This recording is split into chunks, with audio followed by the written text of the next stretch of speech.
country today. Different country. Yeah, big election yesterday, obviously. So. Oh yes, yes. I'm sorry. Right, of course. Yes. Oh, we have a Democratic governor in the state of Pennsylvania, which is the first time that a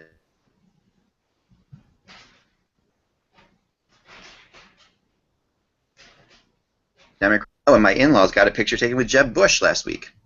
Wow. Hey, I'm going to have to restart this. You're freezing on me about every I 10 seconds. am. Yeah, I'm going to Okay. restart it here. All right, Okay. you gotta restart. Are you my freezing on you, Kevin? Eric, you okay? Yeah, it seems fine. All right. Let me know if it gets bad if it's me, because it seems fine on my end, but you never know. Yeah. So my in-laws live in Florida, and because it's the law, it's at their age, and so Yeah. they've been shipped to Florida, and yeah, they got their picture taken with Jeb Bush, and they're like, we like him. He's a nice man. They said Yeah. about Jeb Bush.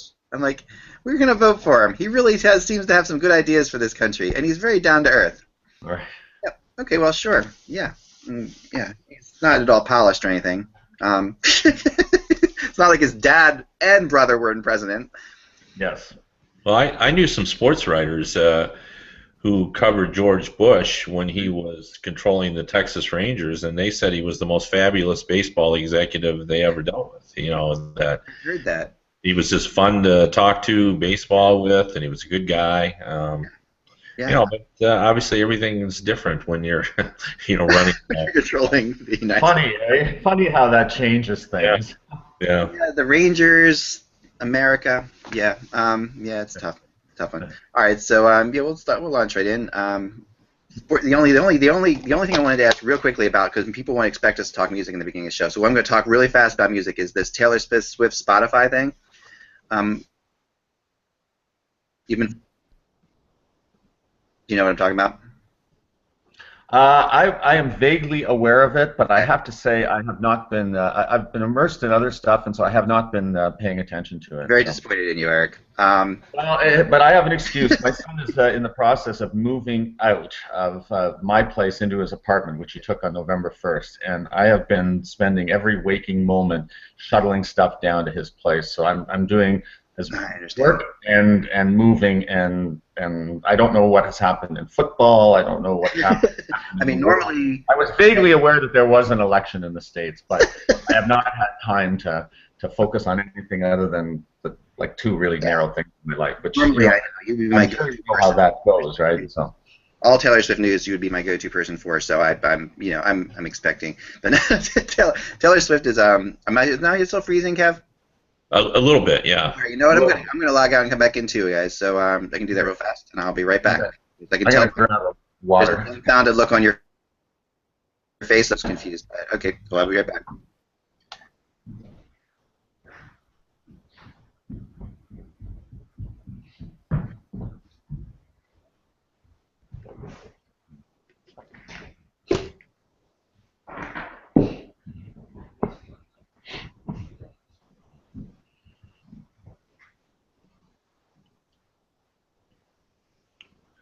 Those Flames keep rocking, Eric. You know, Kevin, I'm doing first month takeaways today, Me too. and Yeah. I'm trying not to, but like that might be the biggest story. I don't want to do it kind of because I'm known as the Calgary guy, and it seems like That's you what know I'm doing. Calgary's. you are. Yeah. Okay, well then I don't feel as bad about it because yeah, I'm totally amazed. I mean, they're getting so much out of those four defensemen. Hiller's been really good, and they're getting just enough scoring. I think Bob Yeah. Hartley deserves a lot of credit too. So Yeah, he really does. Well, this is really kind of team. Like I think he's best. He's got a little bit. It's like Jacques Demers. He could take an average team and make it better. And I yeah, think that Hartley is like that as well. yeah, He gets the most yeah, out of that group like that. I've been real impressed with them. And Hiller, in my mind, has been the best free agent signing this summer. You know, I, and I talked to Brad a little bit about it, and my theory was is it was sort of like, they didn't plan this, but there was his availability, and they Yeah. Looked at it and thought there was a chance to improve, and they took it. It was a target of opportunity, is really what it came down to, and boy, it's really worked out for them. So this is going to foreshadow towards my great ideas for the NHL later, because this is absolutely this is tied into my taking Eric's idea and then making it perfect. Okay. So that's a little scary when you say that. yeah. So and am I better? There's no play-in game. It's not perfect. I can tell you that. So. Am I still pixelized? Am I okay better? You actually do seem better, yeah. Okay, yeah. My daughter, who's home sick over there, says I'm coming in perfectly clear. So Okay. thanks. According to at least live, my bandwidth is good. All right, so we'll start on in here. Okay, so I able to introduce those. So we'll go Kevin, then Hachik, and then me. Okay. And it's the 5th of November, correct? Right. And it's Wednesday, not Monday. Yeah. Thank you. Yeah. It is. Hey, Hockey World. It's Wednesday, November 5th, 2014. I'm Kevin Allen of USA Today. And I'm Eric Duhacek of the Globe and Mail. And I'm Eklund from HockeyBuzz.com, and you're watching the Hockey Buzzcast on HockeyBuzz.com or YouTube or the Internet, or if you downloaded this to your podcast or wherever you're watching this or listening to it, you are indeed watching it. It doesn't matter where, just as long as you are. We appreciate having you guys today. This is quickly becoming my favorite hour in the entire week. This is the show that we together and discuss how to fix the hockey world. And so far, we've done a pretty good job. I was looking at it. So far, we've gotten 3 points for regulation win figured out. That was a no-brainer. We all agreed on that. The 8 versus 9 play-in for the playoffs. We kind of went back and forth on that a little bit, but and there's definitely some issues. But you know, at the end of the day, we think we're right. Well, we know we're right, and that's going to work out fine. And so today, I thought we would tackle the biggie, which is they're all biggies, but this is a really good one. Today we're going to talk about alignment and scheduling and all kinds of fun things. So it's definitely nothing more exciting than alignment and scheduling. So here we go. Now I've always, recently over the weekend I was listening to some people talk about how every NHL regular season every regular season in sports except for the NFL is insignificant. This is the new thing. This is like the new cry, and I don't think that's true. I mean, baseball, I don't think that's true at all. But is there room before we start, Kevin? Do you think there is something that really needs to be fixed before we fix it? Because we're going to fix it anyway, but just whether or not you think it really needs to be fixed, yeah. Well, I never have felt that the regular season is insignificant because, you got to battle these 82 games in the NHL and 162 games in baseball, for the right to play. And to me, 16 teams out of 30, we got 14 teams that don't make it, and it's a severe penalty when you don't make the playoffs financially.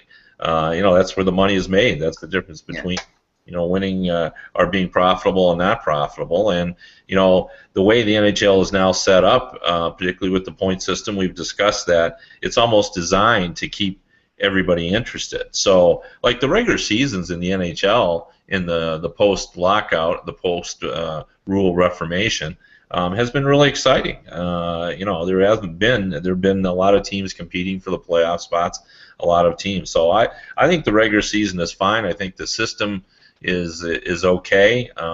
I certainly understand the frustration with the shootouts. I think fans like the shootouts, but if we had fewer of them, I would be happier. But I wouldn't change the basic regular season format. Okay, yeah, I mean, I will, but that's okay. And Yeah. And then you'll fight. Can I add something to what Kevin said? I mean, when we started covering hockey, it was a 21-team NHL, and in those days, 16 teams made the playoffs. Yeah. And 16 out of 21 meant that there were always 2 or 3 very bad teams that made the playoffs.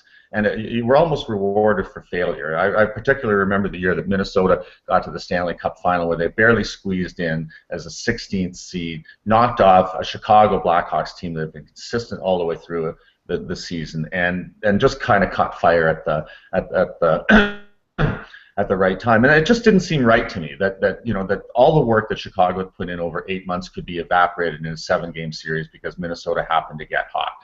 But that era has changed in the 30-team NHL, and so I do think that it's when people make that accusation, I mean there are teams that have played themselves out of it already. I mean a week ago Carolina was dead in the water. Now they've won 3 in a row and they're starting to be a little bit more competitive. But I mean, what do you have to have? You're an entertainment industry, and you have to have an inventory of product. And the NHL's inventory of product is 1,230 regular season games, and a lot of them are very good now. They're not dull and boring like they were 10 or 15 years ago. And there's a prize at the end of it. I mean, look at we were talking about the Calgary Flames, probably the biggest surprise of the first month of the season. A team that a lot of people thought would be in the Connor McDavid sweepstakes, suddenly winning games on the road, winning decisively in a place like Montreal, and can they sustain it? I don't know, but they've given themselves a chance. And so, what's nice about the regular season and about the larger issue of professional sports is you never know. Good teams that we thought would be consistent and run away with playoff spots are struggling, and teams that you had no hope for, like Calgary and even Winnipeg, improving a little bit and getting good goaltending from Pavlik. I mean, that's the beauty of it. That they are defying expectations, the expectations that us experts and fans put on them, and let's see where it goes from now. I think that's what makes sport compelling. You just never know what is going to happen.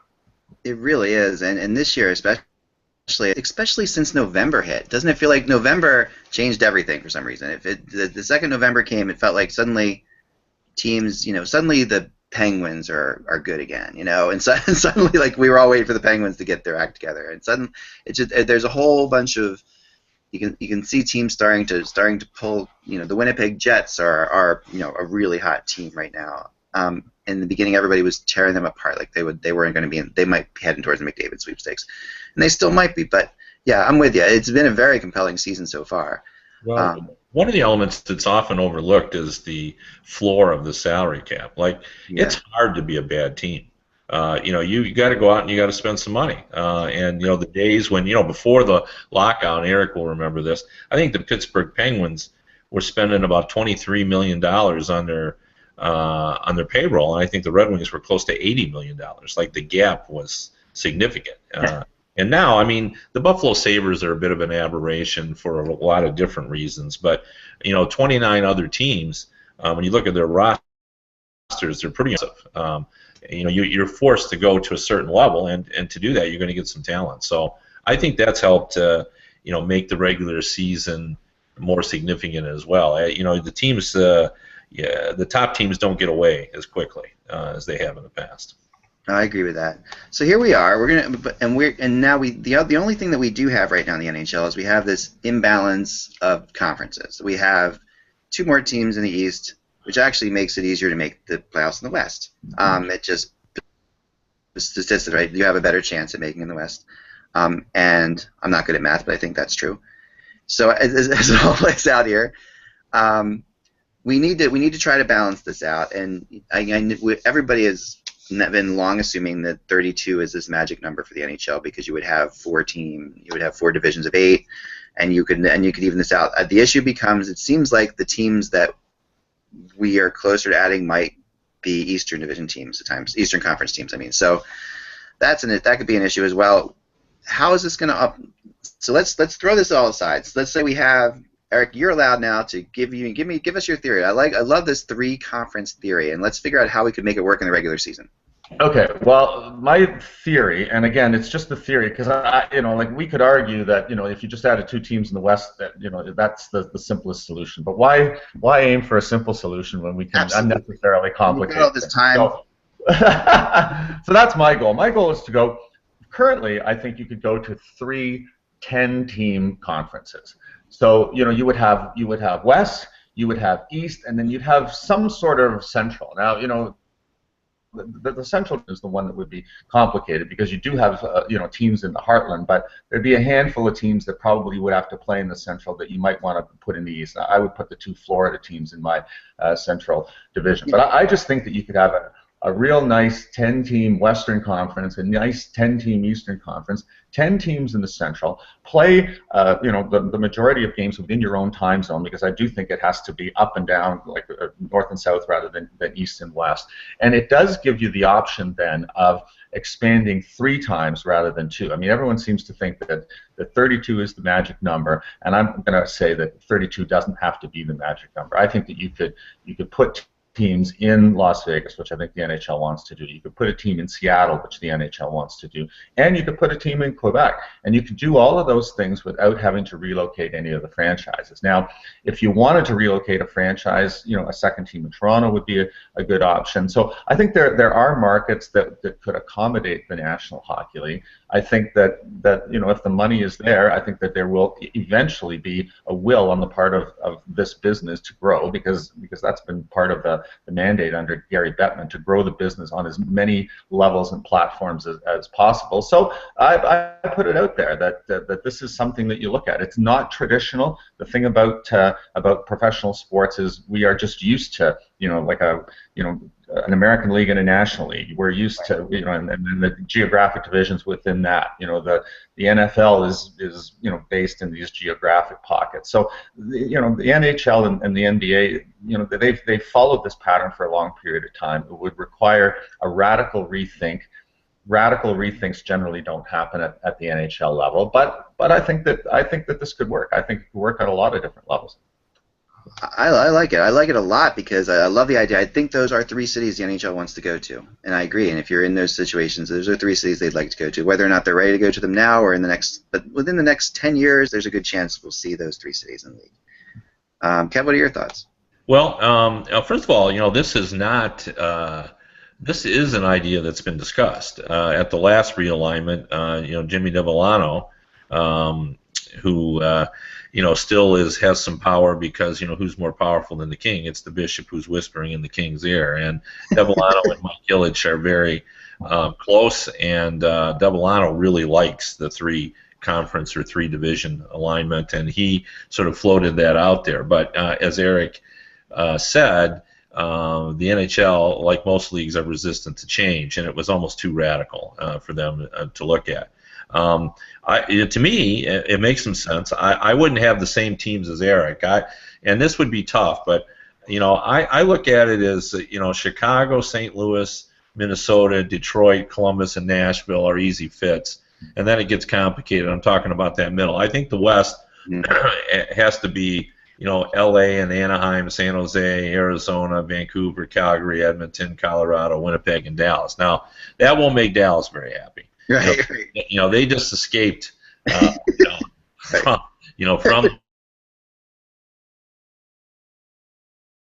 West, and they over this.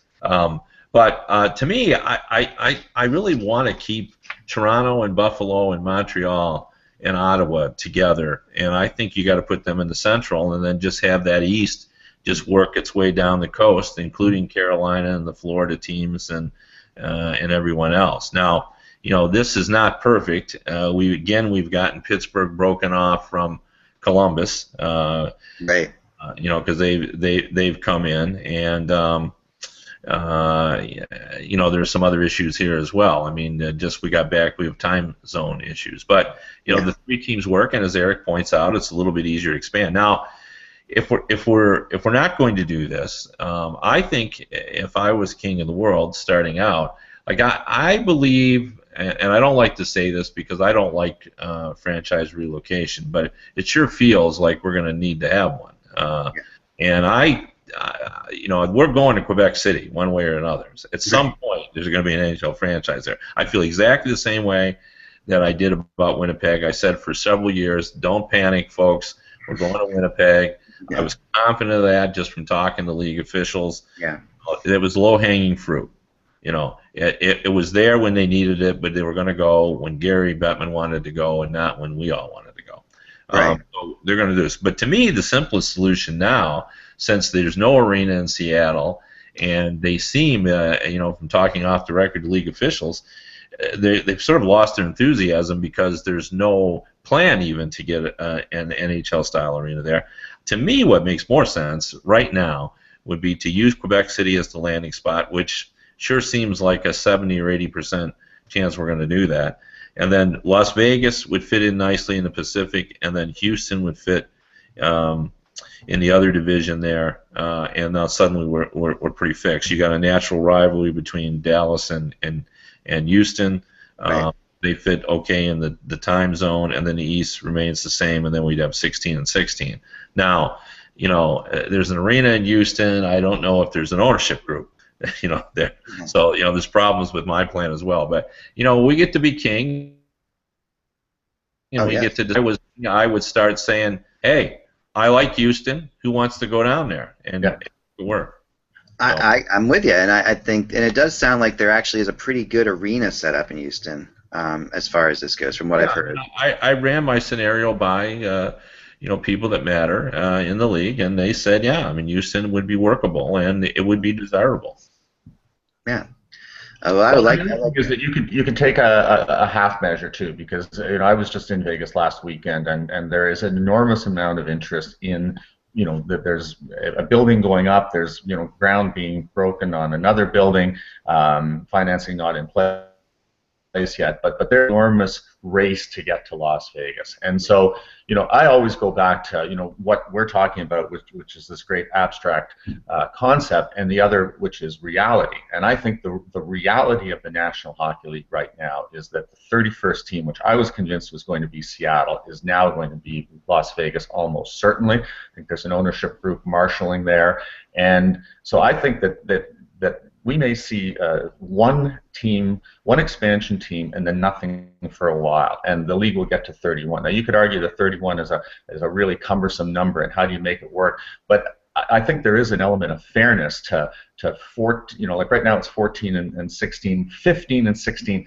makes it a little bit more even, because the one thing that bothers me about the current status, the one that is the one that you brought up at the start of the conversation, 14 and 16 is wrong, and it works now because the Western Conference is perceived to have stronger teams, so the races for those 8 playoff spots are still really acute. But what if it was the other way around? What if, 10 of the 15 best teams were all in the Eastern Conference and all of the weak sisters were in the West? It would be a disaster. We've seen that this year in the Canadian Football League. There was a period of time where the West teams had like a 29-4 edge in terms of the crossover play, and the first place team in the East was like 2 and 6. Now, the balance has been rectified over time, but it would be an embarrassment to the National Hockey League if the roles were reversed. That it would be so easy to get into the West because there's 7 or 8 bad teams there, and it'd be impossible to get in, 100-point teams missing the playoffs. So I think they're very fortunate that in the cycle that they're in right now, at a time when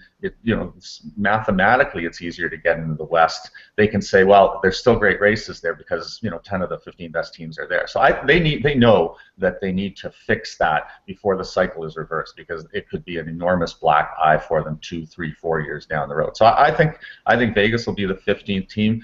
I'm like Kevin, Florida just looks like it's kind of on life support there. And I know there's issues in terms of relocation, but if Florida went to Quebec and if Las Vegas got the next expansion team, I think that they could go into holding pattern at 31 and be fine. And that is actually my prediction of how things are going to unfold in the next 3 to 5 years. How does that work scheduling, Eric? I haven't done the math on that. Complicated. I mean, but right now there's imbalances anyway, right, Kevin? I mean, you play some teams in your division. There isn't that. There was always a symmetry to having 8 games in your own division, and then a percentage of games outside your division, and then the home and home with the other team. So you would end up having issues. There's no doubt about it. But I think that you have you can work it out, and the years when maybe. You play Vegas 6 times this year and 5 times the next year. There are ways around it. It complicates things for sure, but it's not unworkable. Did everyone play 82 games? I mean, I'm trying to figure out this in my head here.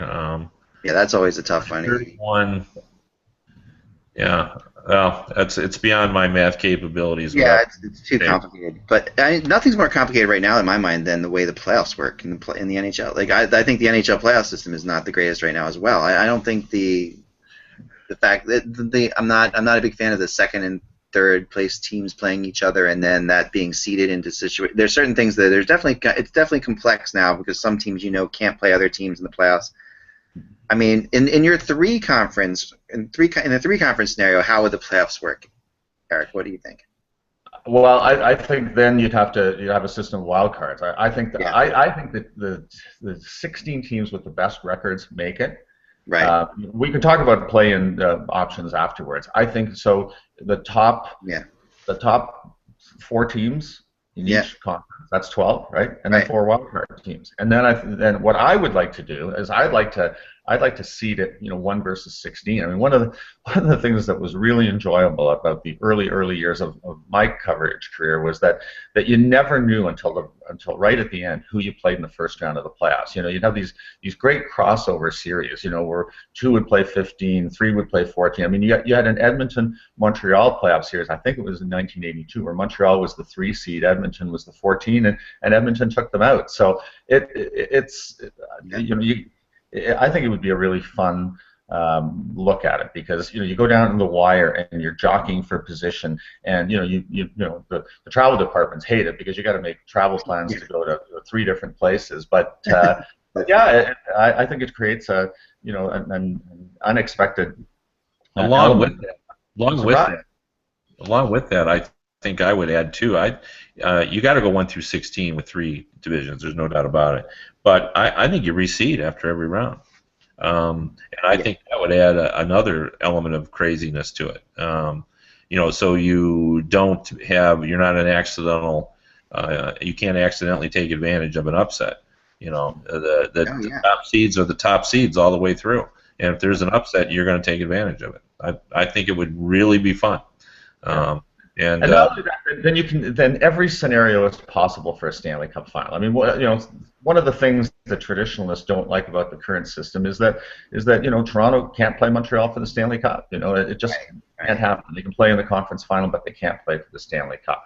And so that allows you to imagine every scenario. I mean, even if we stick with what we have now, one of the things that I would really like to see tweaked is that rather than the 2 remaining survivors of the Western Conference playing each other and the 2 remaining survivors in the East playing each other, I'd like to see it cross over at that point. I know it creates issues with travel. I know you might have to go 2-3-2, which I don't think is the worst thing. But I think you could. Last year, the most compelling series was Chicago and Los Angeles. So the semifinals, not the finals, were the ones that was the series that everyone had talked about.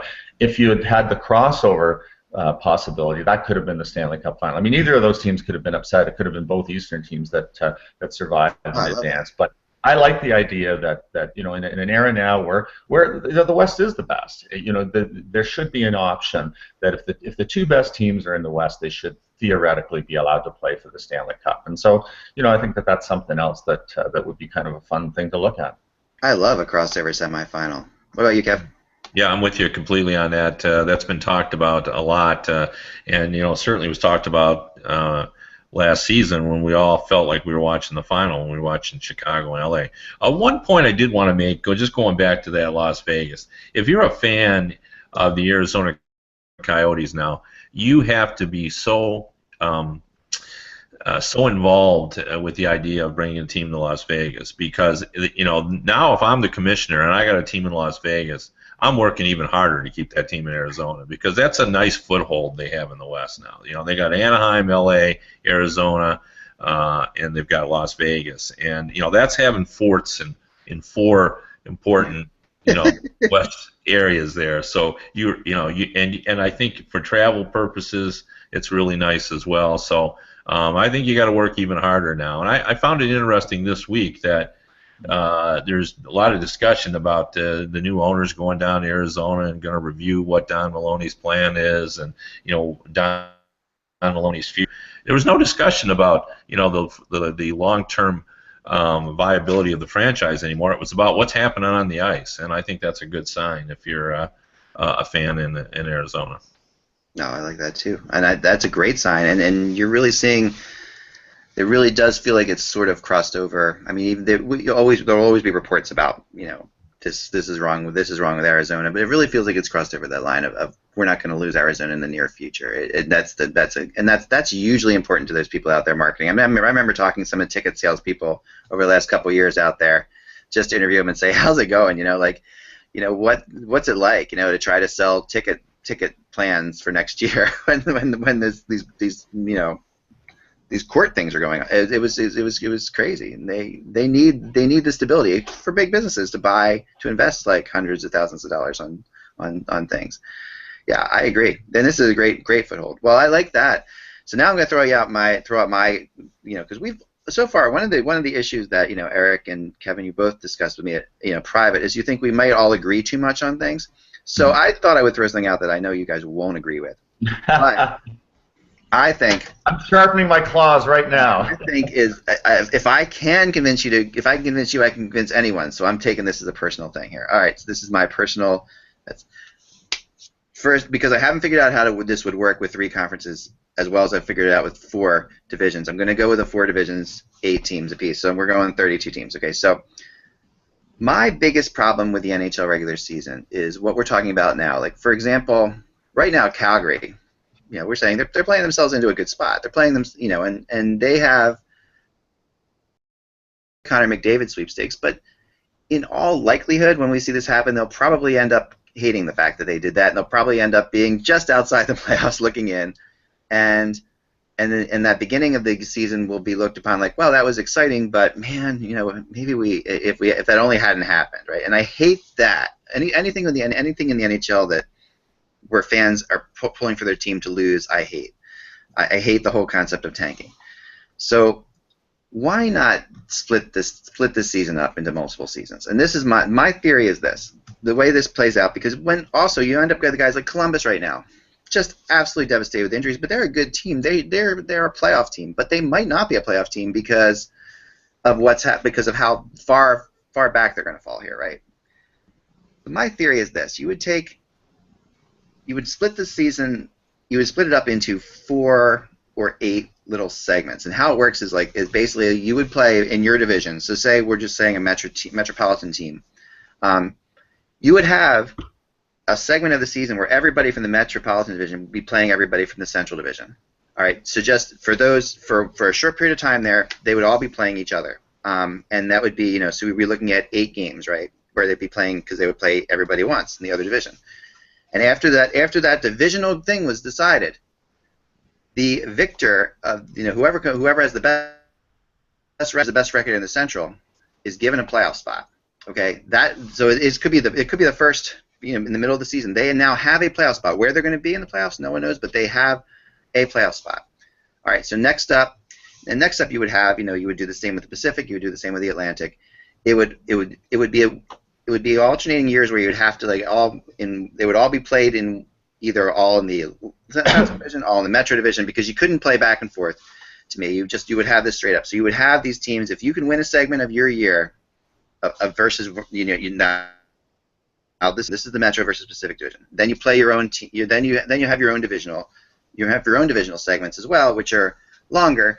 And at the end of the day, what you end up with is 4 segments, 4 playoff teams. Okay, so those 4 teams have won the playoffs now, and how they're seeded through this whole situation is they're seeded based on their record for the entire year.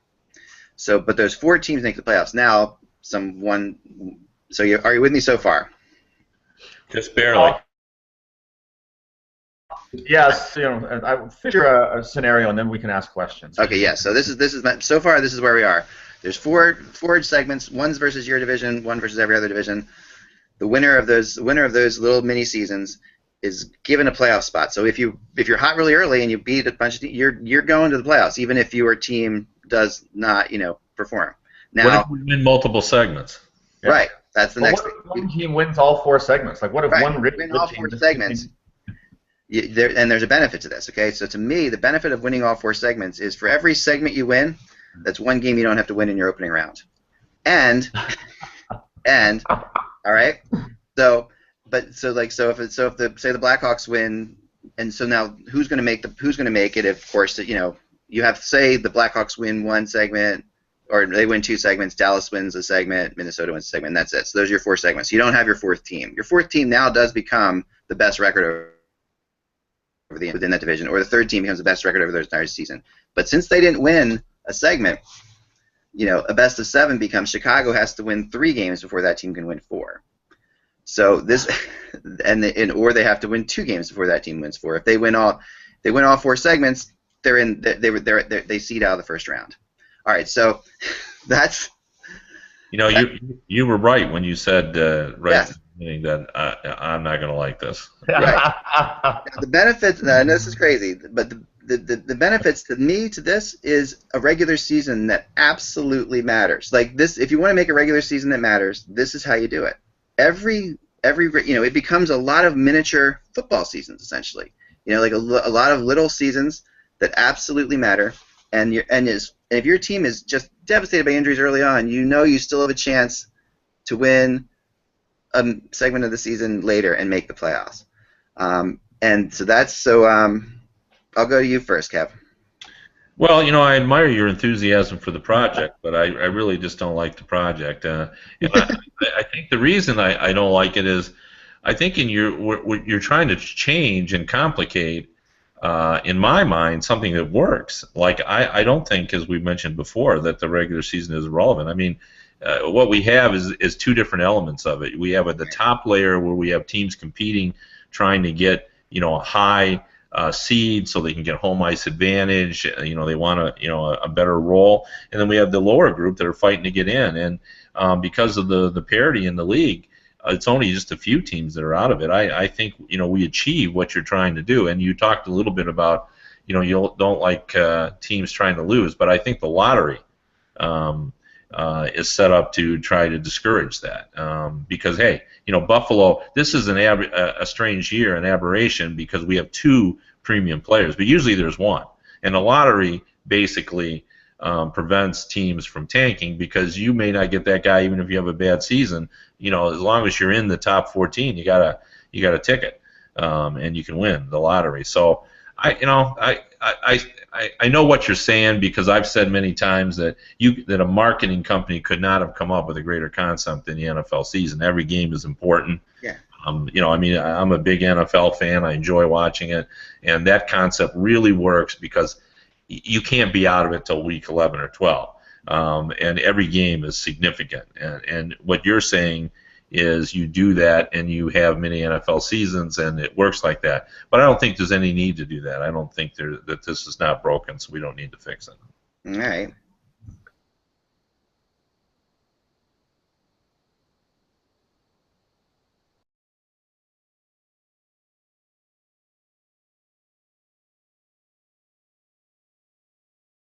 Eric? Yeah, I'm season 2, and so there's 2 41-game segments, and you can guarantee a playoff spot after 41 games. So when a team like Calgary gets out of the gate fast, if the top 4 teams in the Western Conference after 41 games automatically qualify for the playoffs, same in the East, and then you start again from scratch. So any team that has had a poor first half and sort of has played themselves out, now you've reset to 0-0-0 and you're starting over again. And you can hit the reset button if you're a team like Buffalo or Carolina or an injury plagued team like Columbus, saying, okay, we got all of our bad luck out of the way early. Let's start the second half and the top 4 teams in the second half. And if there is, and there's going to be, if there is going to be some teams that are in the top 4 in both, then you dip down to the teams with the best records after that and let them get in. So that's about as far as I could go. Now, you probably know better than I. I know baseball had a split season one time because of a work stoppage, and everyone in Montreal complained because the Montreal Expos had, I think, the best cumulative record over the course of the schedule, but missed the playoffs because one team won the first half and one team won the second half. I'm vague on that, but I do remember there being that's funny. I went to that playoff game, and that Phillies won the first half of that year, and I went to that playoff game in that strike season. Yeah. And yeah, it was a one game playoff, and it was and the Phillies lost the game, and then I went across the street and saw Ilka Sinisalos score his first goal on a penalty shot in the NHL the same day. So, but.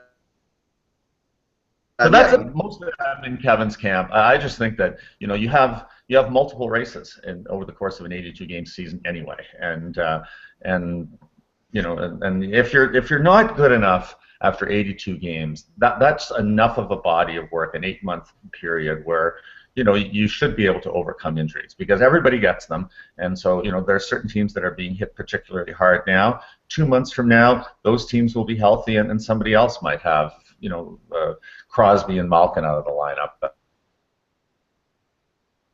in Pittsburgh. And then can they sustain the power play start that they had if they don't have those two big guns in there? So this is one of those times where what's working right now should continue. And so it's a great theoretical exercise. Maybe people who play hockey on EA Sports should perhaps have a go at that to see if that's a way that works. But I think in the real world, it's not going to happen. It's just not practical enough. Well, yeah, I don't think it will either. But Kev, two other points on that. One, which I think you'll find interesting. Maybe you already know this, but GMs actually break up the NHL season into 10-game segments like that. Right. Almost every GM looks at it in that way. And, Kenny Holland and I have had long conversations about it. And, he's got it figured out how many teams will win 6 games out of each 10 and what you got to do in order to make the playoffs. And it's, all very scientific. It's almost sort of a simplistic way of looking at sophisticated advanced statistics. And the second point I would make is, part of the lure to me of the regular season is there are 2 gauntlet runs in the NHL. You got to get all beat up. They're going to hit you on your way down the end, and you made it, and you feel good about that. And then you regroup and you run the second gauntlet, which is the playoffs. And if you're going to segment that gauntlet, to me, it's not the same sense of accomplishment, or not the same accomplishment as if you break it up. And I think that's just what makes the NHL what it is. It's a grueling grind, much more so than any other sport. Football is a tough sport, but they're playing once a week over a 17-week period, and in the NHL you're playing 3 games a week for 6 months, and it's a grind, it's a gauntlet, and and you deserve your playoff spot if you get in the top 16 after running that gauntlet. And if you change that, that changes, to me, the basis of the sport. Yeah, it does, and I think that I just really want to find a way, and it also comes back to the whole 3-point game too. To me, I just want everything to be a little bit more interesting and more competitive. I think it's great they split the games up into 10-game segments, and I think a lot of it is probably just because 82 games is overwhelming to look at. They have to say, okay, and it gives your team a chance to just do this, to start over if you have a bad segment, and you can say, okay, guys, that was terrible. We got to win this. We got to win these next 10 games because you need a starting point. Hitch always calls it like the bait. You have to hit that basement before you can go up. And you got to have that spot. So yeah, I agree, and I don't think this will ever happen. But I like to me, I would love the idea of all these races. Like, to me, it would be a race all year. It would be a race in this segment. It would be a race in this segment, and teams would have new hope, and it would be incredibly impossible to schedule it. I know that for a fact. It was just because I know the schedules is crazy enough as it is. It would be really hard to schedule this. But yeah, the other problem with it is now within those 10-game segments, you're going to have periods of disillusionment with your fans. Like, if you lose the first 4 or 5 games of that segment, you lose the fans for 5 games before the reset. We're still going to have the checkout factor. Yeah, you are going to have a checkout factor in those things. You are, for sure, and you'll get that, but you'll also get some interesting rivalries. And you'll have some teams that'll be this team always wins, always can beat all the Pacific teams or whatever. You do see that right now. You already see that at times, and that's always kind of interesting. It's not it's not the greatest, but yeah, it's just, I think the idea is to think outside the box and be wrong. So I'm wrong on this one, but can I just add one point? I think that the beauty of a team sport like hockey is you have evolution within the course of an 82-game season. So you look at the Tampa Bay Lightning. Last year they lose Steven Stamkos for a significant period of time. They know he's going to be out for a long period of time, and that team has to evolve. They have to move Palat up into a top 6 role. They have to move Tyler Johnson into a top 6 role, and they succeeded. So that's a tremendous challenge. And so then you fast forward to this season. Victor Hedman, the strides that he was making at the end of last year, he was a phenomenal player for them for the first couple weeks. You know, he looked as if he would be the favorite for the Norris Trophy. Then they lose him for a significant period of time. Again, there has to be evolution within that group. You know, other players step up and take on different roles, knowing that, you know, Hedman is going to be out probably 6 weeks. And then once they get through this particular period and he comes back, then the team evolves and changes again.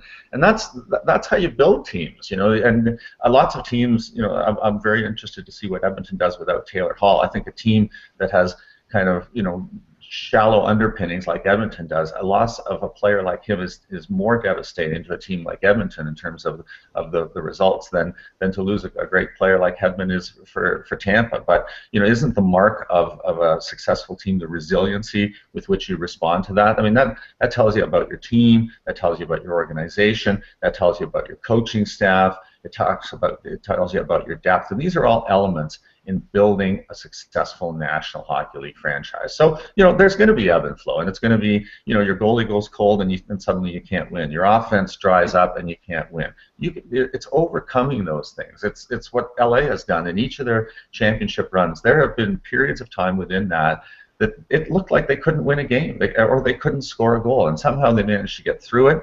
They qualified for the playoffs because they had a good enough record to do it, and then they hit the reset button in the playoffs, and they're a tough team to beat in the best-of-7 series. So that's what's admirable about the game. It's what's admirable about the good organizations, and what you're suggesting, I think, would undermine that a little bit. Yeah, I agree with that. That's a good point. That's a really good point. That's actually the best point anyone's ever given me about this. Yep. So I don't want to undermine anything. That's for sure. I agree with you. I agree. Now, so yeah. So we've decided that we're not going to fix that. So, but we have. I do honestly think that I would love to get into. I mean, an expansion is going to determine a lot of how these divisions. But I think the 3-conference thing is something we need to look at down the line. And I agree with you. I think that there's a lot to that. I think it would be a lot better. And I really do like that. Now, before we end the show, and we're getting pretty close. Jeez. I wanted to throw one thing at you guys that I didn't really prepare you for, but it's not. I think it'll be okay. I'll go first so that you can think about it. But the idea is, give me a team right now that you didn't pick to make the playoffs that's going to make the playoffs. So, like, this is, you know, because I always wonder, I was thinking about this the other day because I was going through all the prediction things that we do in the beginning of the year, and why don't we predict things at the beginning of every month? You know, like, why do we only predict things at the beginning of the year? Like, right. You know what I mean? Like, why wouldn't we predict things now? Like, we have some ideas, you know, maybe this is something we will do every month. We'll have a new prediction show, but, you know, at least maybe we could do that in terms of next week, even though it would be a fine show based on where we are, but because there are some surprises, and one of the things that's really surprised me about this year lately is the streakiness of teams. There seems to be a real streakiness going on right now, and you look through. I mean, you've got teams. Just looking on here now, quite often in the NHL you can go through and no one's maybe won more or lost more than 3 or 4 games in a row, right? And now, you know, Pittsburgh's won 5. You know, Columbus has lost 6. St. Louis has won 6. You know, these are big numbers. You know, and there's teams that have won or lost 4 too, I think. So what's a team? And in my mind, a team that I did not think would make the playoffs that I do now think is going to make the playoffs is the Islanders. And I know they've lost 3 in a row, but there's something about them. I did not see them as a playoff team, and I think they are now. I think they're going to be a playoff team. And just from watching them play enough, you know, I do believe that. And the other team I want to throw out there that I did say that I thought would be better than they would be, which was Winnipeg. That I saw some things when I watched Winnipeg play in the beginning of the year that just in preseason that they had more speed than I thought people would give them credit for. So those were 2 teams. I mean, Calgary's an obvious one, but you know, I'll go throw that back to you guys as well. So, but Eric, you go first. What are your thoughts? All right, I'm going to pick Vancouver then, because to me, there weren't a lot of people that were very excited about the Vancouver Canucks. Yeah. They were changing their regime. They were going to an unproven coach, a guy that I've known for a long time, Willie Desjardins. But I think that the view around the National Hockey League was, what are they doing?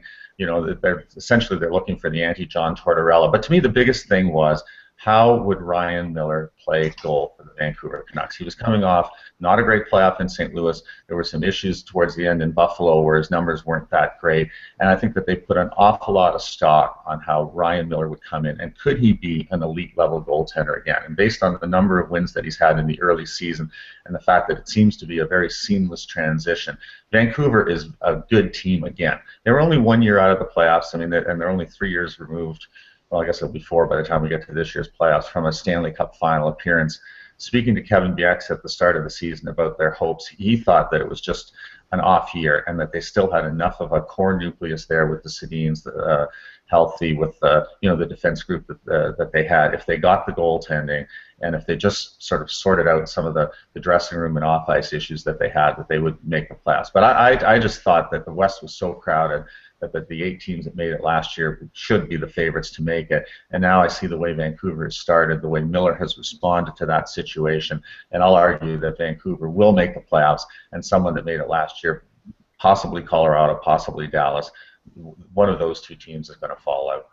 Yeah, that's a good one. And the other risk they took, the other question mark, not risk, but was Radim Vrbata, and that's turned out to be phenomenal. I mean, I never would have thought Radim Vrbata would be as good as he has been on that line. Well, a lot of players play well with healthy Sedins, but the other thing, that he's been a good fit. Lots of people have been a good fit. I think the fact that Nick Bonino has gone in and basically is doing more for Vancouver than Ryan Kessler is for Anaheim. I think people felt that was a step backwards to accommodate a player that didn't want to be there. And at least in the early going, Bonino has been more productive than Kessler has been for Anaheim. And I'm not sure that a lot of people saw that coming. That's a really interesting one. Kev, what are your thoughts?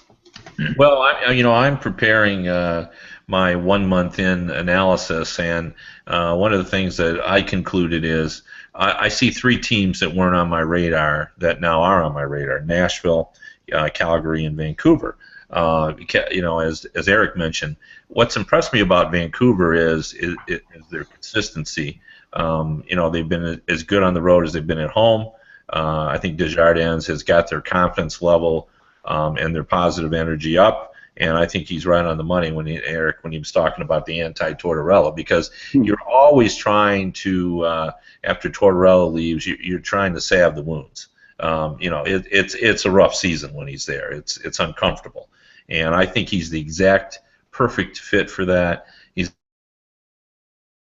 a very positive, and for that reason of saying that, I think we still have to see more. Like Ryan Miller's been very impressive.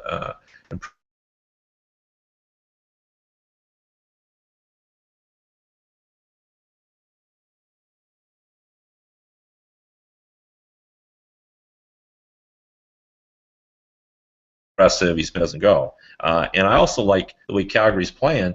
But for Calgary, if you believe 2 of those teams are going to be in, you're going to believe San Jose and or LA is not going to make it, and I don't believe it. I mean, San Jose is still an offensive force.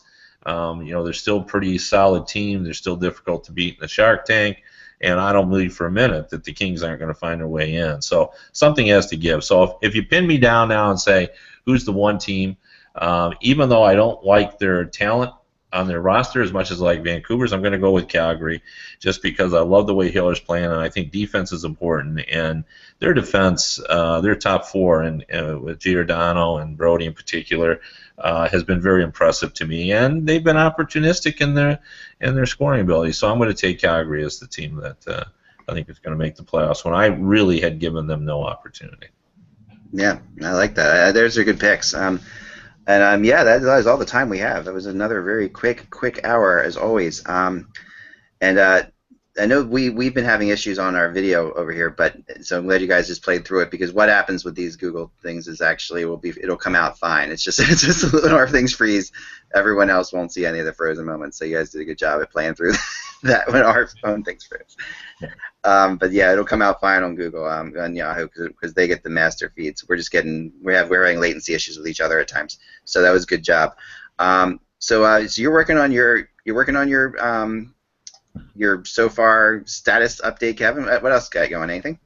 I'm trying to think what else I'm working. Well, I'm going to do Tarasenko this week as well. I'm going to try to track down Brett Hull and get his take on this goal scorer.